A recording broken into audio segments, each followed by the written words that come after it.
ఆరోగ్యాభిలాషులందరికీ నా హృదయపూర్వక నమస్కారములు.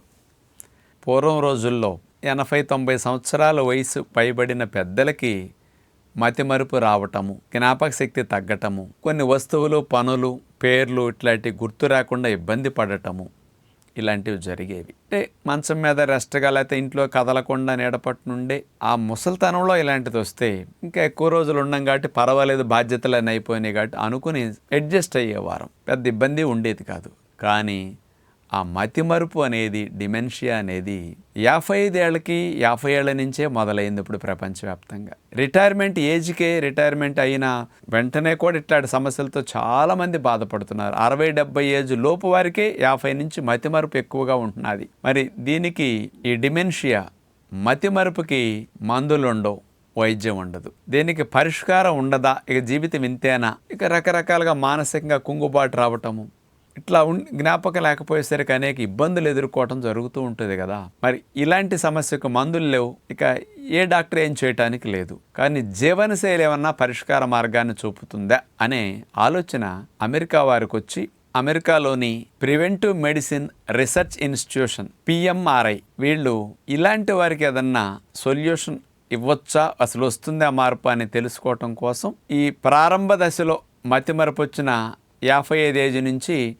65-70 ఏజ్ లోపు వారిని, ప్రారంభ దశలో మతిమరుపు ఉన్నవారిని, డిమెన్షియా ఉన్నవారిని 51 మందిని తీసుకున్నారండి. తీసుకుని వీళ్ళకి 2 భాగాలుగా విడగొట్టారు. అంటే 26 మందిని ఒక భాగము, 25 మందిని ఇంకొక భాగంగా 2 గ్రూపులుగా విడగొట్టారు. ఒక గ్రూపుకి ఏం చేశారు, వాళ్ళు ఇంతకుముందు ఎలా జీవిస్తున్నారో అలాగే జీవించేటట్టు స్టడీలో వాళ్ళని అలాగే ఉంచారు. ఇంకొక గ్రూపు 26 మంది గ్రూపుకి జీవనశైలిని మార్చారు. ఏమి మార్చారు జీవనశైలిలో? ముఖ్యంగా ఆహారంలో మార్చారు. ఎందుకంటే బ్రెయిన్ సెల్స్కి ఈ మతిమరుపు రావడానికి కారణమయ్యేది, హాని కలిగించే బీటా అమ్లాయిడ్ అనే ప్రోటీన్ ఎక్కువగా బ్రెయిన్ సెల్స్ని డ్యామేజ్ చేసి మతిమరుపు రావడానికి కారణమవుతుంది. ఆ బీటా అమ్లాయిడ్ అనే ప్రోటీన్ని క్లీన్ చేయగలగాలి. అలాంటి డ్యామేజెస్ని, బ్రెయిన్లో ఆలోచనల వల్ల రిలీజ్ అయిన కెమికల్స్ని క్లియర్ చేసుకోవాలి. క్లీన్ చేసుకోవాలి అంటే మెడిసిన్స్ ఉండవు, మంచి ఆహారం ఉంటుంది, మంచి అలవాట్లు ఉంటాయి. అందుకని వీళ్ళకి ఈ 26 మందికి ఒక గ్రూపుకి జీవనశైలి మొత్తాన్ని మార్చారు. ఒక 4-5 రకాలుగా మార్చారు ఆహారంలో. ఏమి మార్చారు అంటే, మొట్టమొదటిది అసలు మాంసాహారం ఇవ్వలేదు ఫస్ట్ది. ఇక మాంసాహారం బదులుగా ఫస్ట్ ఏం మార్పు చేశారంటే, యాంటీ ఆక్సిడెంట్స్ బాగా ఎక్కువ ఉండే కూరగాయలు, ఆకుకూరలు, ఎండు విత్తనాలు, ఎండు ఫ్రూట్స్ ఇలాంటి వాటిని ఎక్కువగా పెట్టారు. ఇక ఇదొక మార్పు.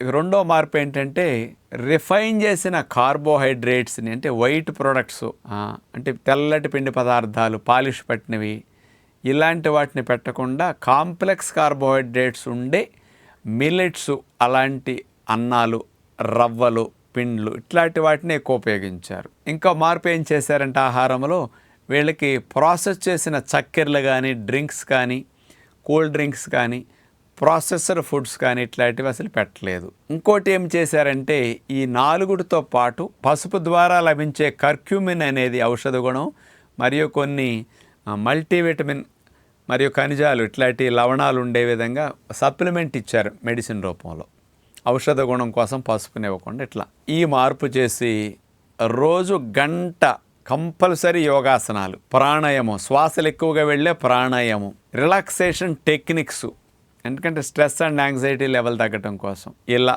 ఉంచారు. 25 మంది గ్రూపుకి అసలు పాత జీవనశైలి, వాళ్ళు తినే ఫుడ్ అంతా అట్లాగే, వాళ్ళ జీవనశైలి అంతే. వీళ్ళకి 26 మందికి ఇట్లా మార్చారు. ఇక ఫలితం ఎట్లా ఉంది అని చూస్తే, ఈ అలవాట్లు, ఆహార నియమాలు మార్చుకొని పాత జీవనశైలినే కొనసాగించిన 25 మందికి ఈ కొన్ని నెలల అధ్యయనంలో, అంటే వీళ్ళు ఏమి మారలేదు కాబట్టి, ఈ 25 మందిలో 68% మందికి ఈ మతిమరుపు లక్షణాలు ఇంకా పెరిగాయి. ఏం మారలేదు కాబట్టి ఇంకా వాళ్ళకి ఇంకా డ్యామేజ్ అవ్వటం అనేది కొంచెం పెరిగింది.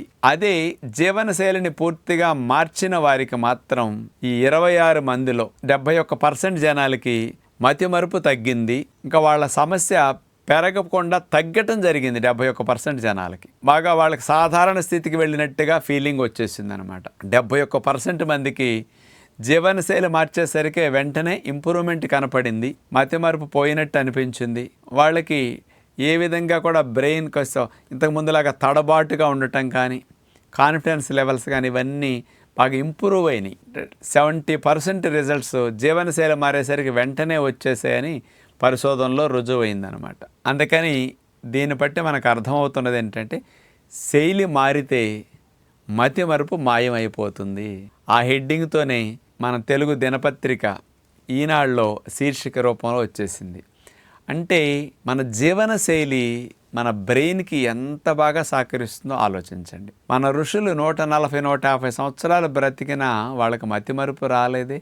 ఏజ్ పెరిగే కొద్దీ వాళ్ళ దగ్గర ఇంకా శిష్యులు వెళ్ళటం, వాళ్ళ అనుభవాన్ని తీసుకోవాలి, అందరూ ఇంకెక్కువ మంది చేరారు. మన ముసలోళ్ళు అయితే మన దగ్గర రావటం తగ్గిపోతున్నారు, వాళ్ళకి ఎక్కువ వెళ్ళారు. కారణం ఆ బ్రెయిన్ ఎఫిషియన్సీ 150 సంవత్సరాలు అట్లా పనిచేయటానికి డిజైన్ ఉంది, మతిమరుపు రావటానికి లేదు. ఆ సెల్స్ అట్లాంటివి. కానీ మనం వాడుకునే విధానం, తినే ఆహారం అనేది దీన్ని డ్యామేజ్ చేస్తున్నది. కాబట్టి ఇప్పటికైనా న్యాచురోపతి విధానములు అందించే జీవనశైలే కదా ఇప్పుడు వాళ్ళు చేసింది. యోగా, ప్రాణాయామం, మంచి ఫుడ్, మనం చెప్పే ఫుడ్డే వాళ్ళు అందించారు. బ్యాడ్ ఫుడ్స్ అన్నీ మానిపించారు. ట్రబుల్ సెట్ అయిపోయింది న్యాచురల్గా. మందు లేని మతిమరుపుకి జీవనశైలే మందు. ఇది గుర్తుపెట్టుకోండి. మీ ఇంట్లో పేరెంట్స్ అందరికీ కాస్త పిల్లలందరూ ఇట్లాంటి వీడియో చూస్తే వాళ్ళకి రికమెండ్ చేసి మార్పు చేయండి. పెద్దవారు ఎవరైనా ఇట్లాంటి వీడియోలు వింటే మీరైనా మార్చుకోండి.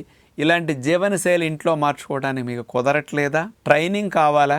1 నెల రోజులు విజయవాడ మంతెన సత్యనారాయణరాజు ఆరోగ్యాలయంలో ఉండండి. భార్యాభర్తలు ఉండండి, లేకపోతే ఒంటరిగా అయినా రండి కుదిరితే. మేము నేర్పే జీవనశైలి అంతా ఇట్లాగే ఉంటుంది. ఇక్కడ ఒక ట్రైనింగ్, ప్రాక్టీస్ అవుతుంది. ఇంకెక్కువ మార్పు రావాలా? 2 నెలలు 3 నెలలు కూడా ఉండాలంటే కొంతమందికి లాంగ్ క్యాంప్స్ అవకాశం ఉన్నప్పుడు ఇస్తుంటాం. అలా ఉండండి. ఇక్కడే ఎంత చేంజ్ వచ్చేది మీకు తెలిసిపోతుంది. మనం ఇంటికి వెళ్ళి ఎలా జీవిస్తే మనకు జబ్బులు రాకుండా ఉంటాయి. కేవలం దీనికోసం వచ్చినా కానీ ఫిజికల్గా ఉన్న బరువు తగ్గటం, నొప్పులు తగ్గటం, షుగరు బీపీలు తగ్గటం, ముసలితనంలో కూడా మీరు యాక్టివ్గా ఎనర్జెటిక్ అయ్యే మార్పులు మీలో కనపడతాయి. అలాంటి మంచి ట్రైనింగ్, హెల్త్ ట్రైనింగ్ మన విజయవాడ ఆరోగ్యాలయంలో 30 రోజులు, 15 రోజులు అంతకు పైబడి ఉండే క్యాంప్స్ ఇక్కడ నడుస్తూ ఉంటాయి. కాబట్టి పేరెంట్స్ కొరకు పిల్లలందరూ అట్లాంటివి ఆలోచించి కూడా పంపించగలిగితే కూడా మంచిది. మీరు ఇలాంటి వాటిని ఉపయోగించుకుని జీవనశైలి మార్చుకుంటే మంచిదని విజ్ఞప్తి చేస్తూ నమస్కారం.